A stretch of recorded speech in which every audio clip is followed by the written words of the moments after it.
All right, here's an exercise to develop one of the most neglected parts of the lower body.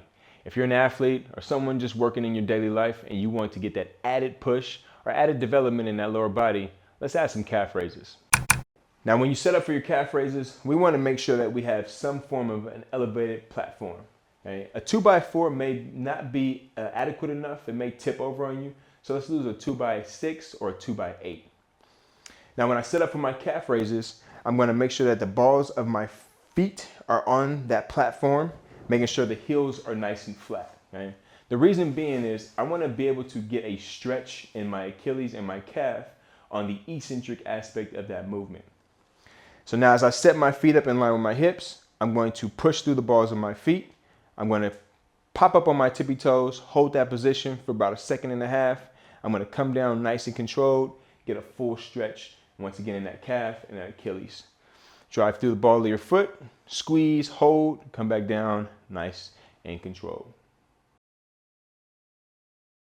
Now when you're doing your calf raises, it's very important that you have an elevated platform, because the stretch in the calf and the Achilles is going to be very important for full development and full strength. When you are not on that platform and you get a shorter range of movement, you essentially only be strengthening your Achilles, okay, but we can't get that full engagement of the calf. So now when you're setting your feet up on that platform, the other thing you want to focus on is getting a full range of movement, okay, squeezing at the top. Again, hold it for about 1.5 seconds before you come down.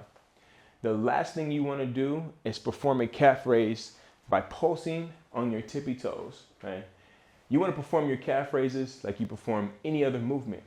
You don't perform bicep curls like that or squats like that, so don't perform your calf raises in that same form. Okay?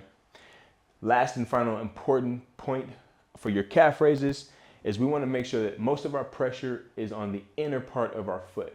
So as I'm driving through the ball of my foot, I'm going to push most of my weight into my big toe, squeeze and hold, come back down, nice and controlled, full stretch. Let's go about 2 seconds up and 2 seconds down.